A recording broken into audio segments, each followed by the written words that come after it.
Hello crafters, this is Gareth from G's Creations and welcome to today's video. As requested by many of you, I will be doing a version of this shaker card. Now I am going to do the size appropriate to the paper that I use, so obviously change this to according to the paper sizes that you use, because I have A4 and I know in the US your paper is slightly bigger than ours, so you do the A2 size.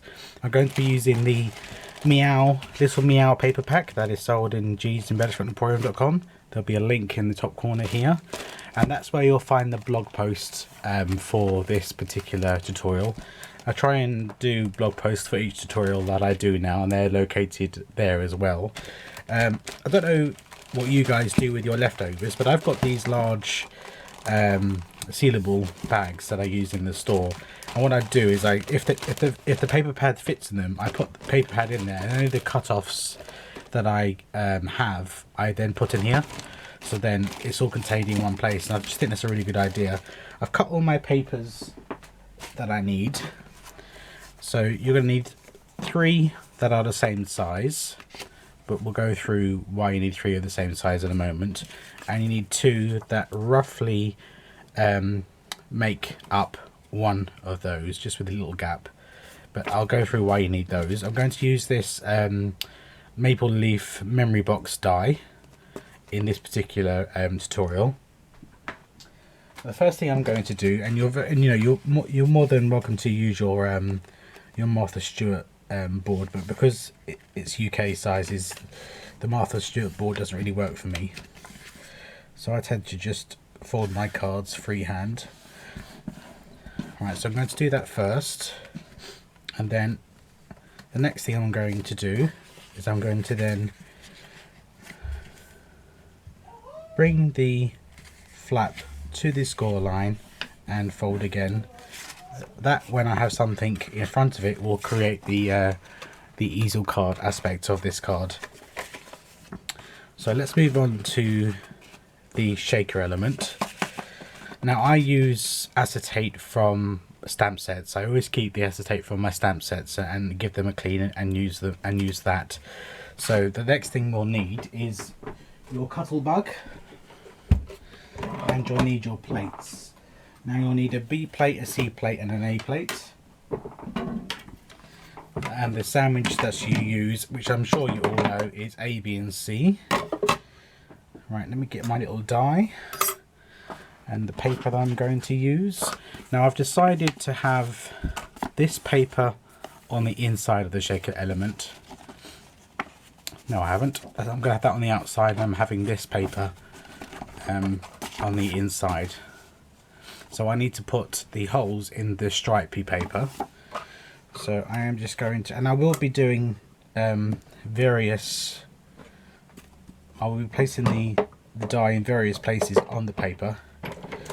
So go through for that run, and I shall keep the die cuts because they're always handy to have, especially with this die because they're so pretty. So you end up with that.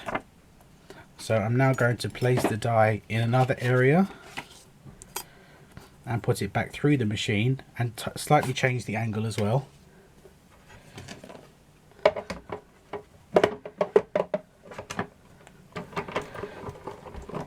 Because one thing I noticed with shaker cards is if you don't have the thin foam tape, it can get quite messy. So again, keeping the cuts, and as you can see, that's where the die is. So I'm going to place the die in again at a different place. Where should I put it? Let's put it there. And I'm going to put it back into my machine and process it through for a 3rd time. And I don't know if you noticed, but I'm leaving enough space around the edge to use the foam tape.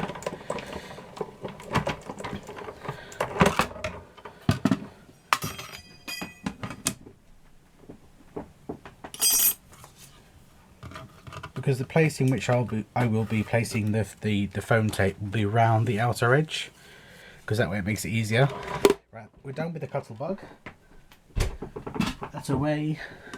Let's put the dye away. Let's move those leaves out the way. Okay. Okay, I found a piece of acetate which will fit this, will fit behind here nicely. Now I'm going to use the art glitter glue to attach the acetate. Make sure you get the art glitter glue around all the little nooks and crannies.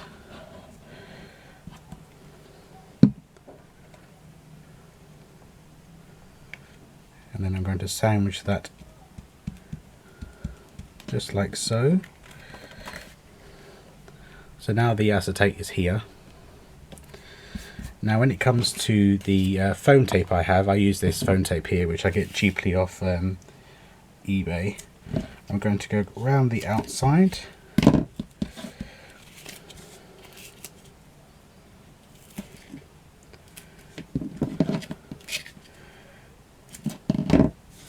Remembering to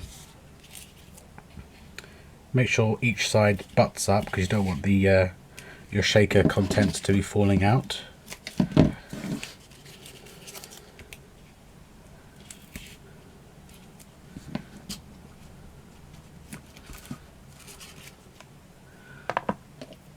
Okay, so that's that done. Now it's time to fill up the oh no, let me take the backers off first, because sometimes I jog it and they go everywhere. I haven't made many shaker cards myself, but the ones I've made, this seems to be the easier option, especially as I don't have the you know, the thinner, easy to use what do you call it, foam tape. Right, so I'm going to put in an assortment of sprinkles. That's some silver stars, some purple loose glitter,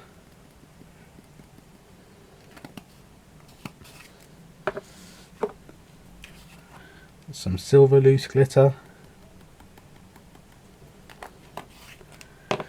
and some pink sequins, flower sequins. Okay, and then it's at this point I will then put the backer on. So I'm going to line it up using my cutting board so it gets on as neatly as possible, so I get it in the right place, and that sandwiches all your shaker elements in place. So there you have all your shaker elements on the inside. Okay, so that's that part done. Now we're going to decorate the inside of the card. I'm going to use the art glitter glue to attach all these paper pieces.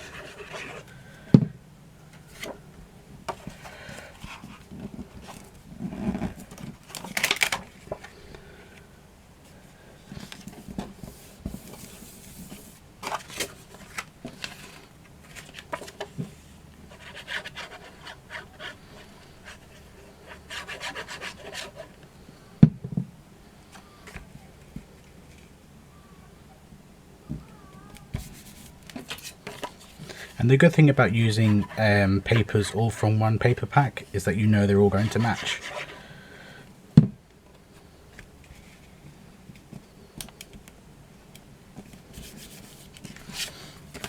Okay, that's that done. Now before I stick this on, I'm going to stamp if I need to have anything stamped. Now I'm going to use the May stamp of the stitched shapes, and I'm going to use the round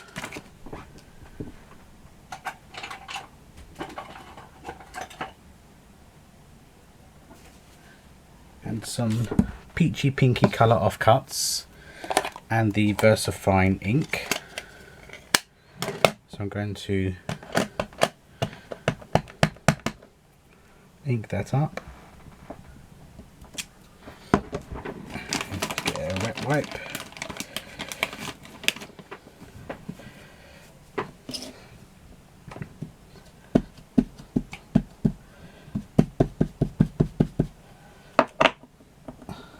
this away. Now I need a sentiment. So let me have a look.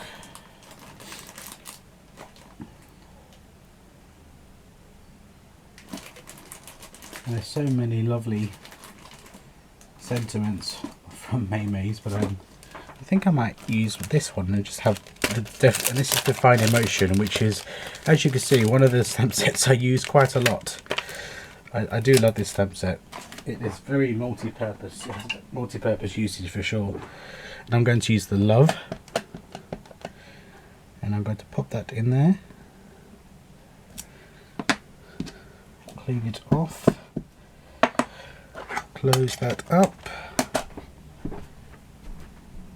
Using my 2-inch paper punch, I think this should fit around that quite well, which it does.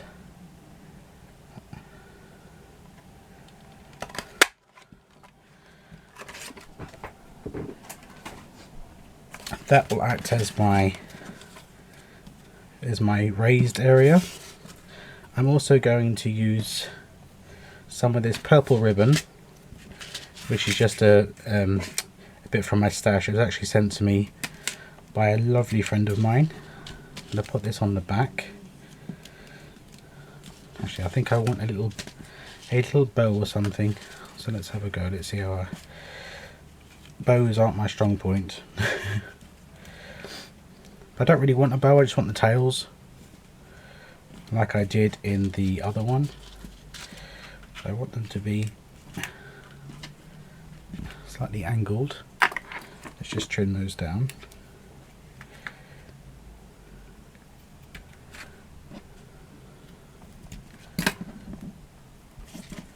And let's have a look. I think I want to use one of the buttons that's stocked in my store.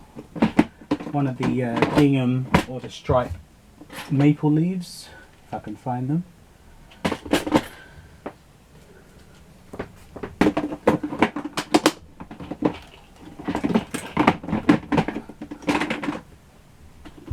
Where are you? There you are. I think that'll go quite nicely there, as it's purple as well.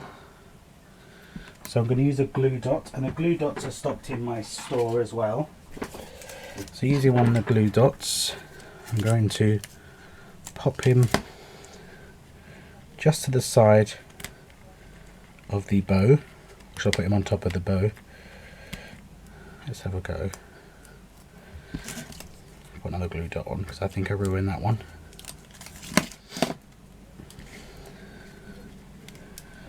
Yep, that looks good to me. And using the square foam dots, which you can get at G's Embellishment Emporium also, I'm going to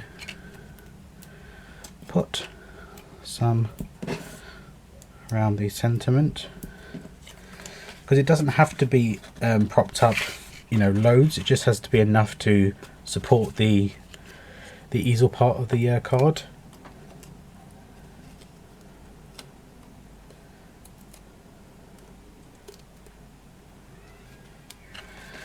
Where do I want it? I want it roughly where this, roughly there. Yep, that looks good to me. So a bit more glue. I didn't put my my pin back in, so it's dried.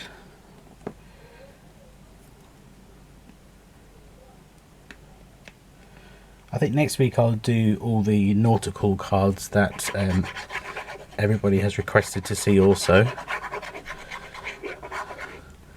But this one is the more intimidating of the two, so I thought I'd get this one over and done with. Okay, so I'm going to place this on the front.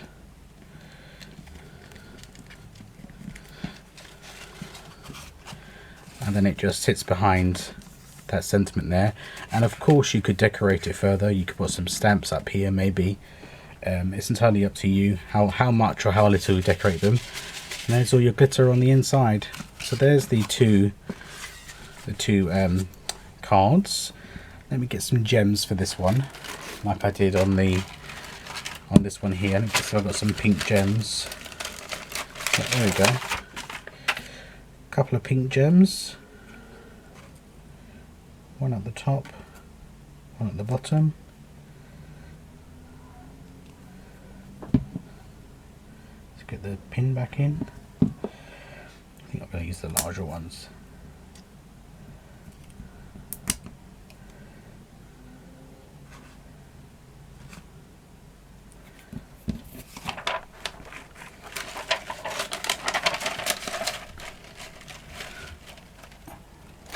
And just to show you the die I used for this one here, and that was the feather die, and it's the Craft decorative dies, and it's the feather, which is absolutely gorgeous. So there we go, two very different shaker easel cards, but very easy to make, and I must admit they do look rather nice. I think I shall be giving these to probably my sisters for their birthdays later on in the year. Or you never know, you may get one of these in a package from G's Embellishment Emporium. I like to do that every now and then and send things out that I've made in people's parcels. So there we go. Thank you very much for joining me, and I will see you again very soon. Take care now.